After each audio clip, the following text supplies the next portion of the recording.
महत्वपूर्ण अंग है। आदमी के जीवन का अविभाज्य अंग। जीवन की आवश्यकता जो हम मानते हैं उसमें अन्न, स्वास्थ्य और शिक्षा ये सबसे प्रमुख है।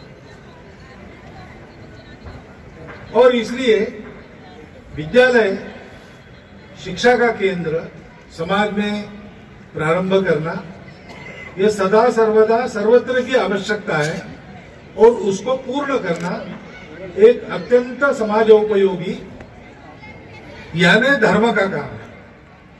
धर्म हम कहते हैं वो पूजा में नहीं होता, वो समाज को जोड़ने में, समाज को उन्नत करने में, समाज को आगे ले जाने में होता है।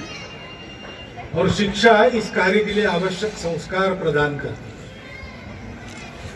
उसमें ये कहा गया वो रोजगार परक होनी ही चाहिए। शिक्षा प्राप्त करने वाले व्यक्ति को शिक्षा समाप्त होने के बाद इतना आत्मविश्वास मिलना चाहिए कि मैं अपने बलबूते स्वयं को, अपने परिवार को चलाते हुए समाज के प्रति अपने कर्तव्य पूर्ण कर सकता हूँ। तो इसलिए उसका इन बातों को ध्यान में रखकर ये रोजगार परक होना आवश्यक है। उसका स्वनिर्भर होना उसके स्व के ज्ञान पर निर्भर करता है और इसलिए शिक्षा स्व का भान देने वाली होनी चाहिए। स्वभाषा, स्वजनों के प्रति गौरव, मोबाइल चलाया था कैमरा मोड़, स्वदेश के प्रति भक्ति उसके मन में पैदा होनी चाहिए। स्वजनों के स्थिति के प्रति संवेदनशील उसका हृदय होता है, क्योंकि आत्मनिर्भर भारत में भारत की आत्मा का शब्द पहला है। तो हम कौन है, हम क्या है, हमारा गौरव क्या है, हमारी क्षमता क्या है, आज की हमारी आवश्यकता क्या है, आज की हमारी स्थिति क्या है। और इन सब को ठीक करते हुए आज के विश्व को मार्गदर्शन करने वाला एक वैभव संपन्न, बल संपन्न ऐसा देश खड़ा करने में मैं उपकरण कैसे बनूंगा, इसकी समझदारी देने वाली शिक्षा चाहिए। और विद्या भारती के तहत चलने वाले विद्यालयों की ये कीर्ति है कि उसमें ये सारा मिलता है। एक ही केवल बात मैं बताना चाहता हूं कि ऐसी शिक्षा प्राप्त करने के लिए हमको विश्व में अन्यत्र देखने की आवश्यकता नहीं है। इंग्लैंड का आपने उल्लेख किया, बात तो ठीक है, लेकिन इंग्लैंड में वो शिक्षा कहां से गई? गांधी जी वहां गोलमेज परिषद के लिए गए थे। उन्होंने एक विधान किया कि अंग्रेजों ने हमारे देश को इतना लूटा है, उसके कारण हम ऐसे बने, कंगाल हो गए। तो वहां बहुत विरोध हुआ उसका। तो गांधी जी ने अपने बारे में सद्भावना रखने वाले अपने कार्यकर्ता को कहा कि इसके बारे में मुझे प्रत्यक्ष प्रमाण लाओ, प्रमाण जमा करके दो, फाइल बनाओ उसकी, भेजो मेरे पास, डाटा जिसको कहते हैं आजकल। तो धर्मपाल जी थे, उन्होंने वो डाटा गांधी जी को भेजा और उसका 18 वर्ष संशोधन करके पुस्तक लिखी है। तो हमारी जो शिक्षा पद्धति थी हमारे देश के सभी लोगों को रोजगार देती थी, सब जाति वर्ग पंथ के लोग उसमें आके सीखते थे, अपने बलबूते अपना जीवन खड़ा करते थे और अपने शक्ति के अनुसार देश के जीवन में योगदान करते थे। ऐसी हमारी शिक्षा इंग्लैंड में लेके गए यहां से अंग्रेज, और उस देश में 17% उस समय साक्षरता थी, वो 70% हो गई। और वहां 17% से ज्यादा साक्षरता न लाती है ऐसी जो पद्धति थी, काउंटी एजुकेशन सिस्टम, उसको उन्होंने हम पर लादा, हमारे ये विद्यालय बन गए। समस्या नहीं है, हमारे पास उसका तंत्र है। हमको अपने स्व की ओर, अपने आत्मा की ओर झांकने की आवश्यकता है।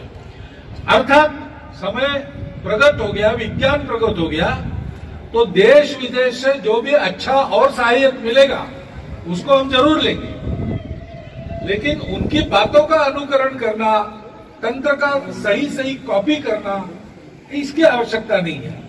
ये जरूर देखना चाहिए कि वहां कुछ अच्छा है क्या और लेना चाहिए। इसी दृष्टि से उन्होंने कहा कि वहां रोजगार परकता है, अभी हमारे यहाँ नहीं है, नई शिक्षा नीति में आई है, लेकिन अभी लागू नहीं हुई है।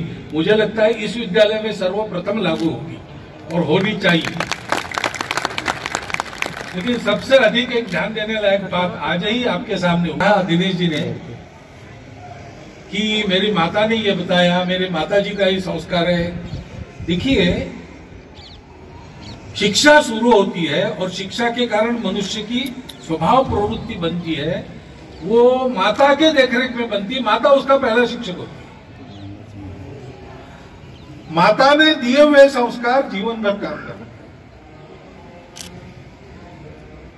और इसलिए एक माता शिक्षित होती है तो उसकी सारी संतानें अपने आप शिक्षित होती है। इसलिए बालिका विद्यालयों का महत्व और अधिक है। यहां ये बालिका विद्यालय शुरू हुआ है, ये बहुत अच्छा काम हुआ है, क्योंकि अपने देश के महिला वर्ग को इस शिक्षा की बहुत आवश्यकता है। उससे उसकी क्षमता बनेगी, और भारत की महिला जब सशक्त बनेगी, एम्पावर हो जाएगी, तो वो अपने देश को, अपने देश के पुरुषों सहित उद्धार तो करेगी ही, लेकिन पूरे जगत के लिए उसका वरद हस्त एक सुख शांति का वरदान ले आएगा। भारत के पुरुषों के लिए बहुत सारे अवसर आज उपलब्ध है और भी बन रहे हैं। वो महिलाओं के लिए भी है, अपने संविधान में सब में समानता मानी है, परंतु परंपरा की कुछ बातों में हमने जकड़ रखा है। उससे उसको मुक्त करना, उसको पढ़ाना, उसको बड़ा करना और उसको अपना कर्तृत्व दिखाने के लिए स्वतंत्र रखना।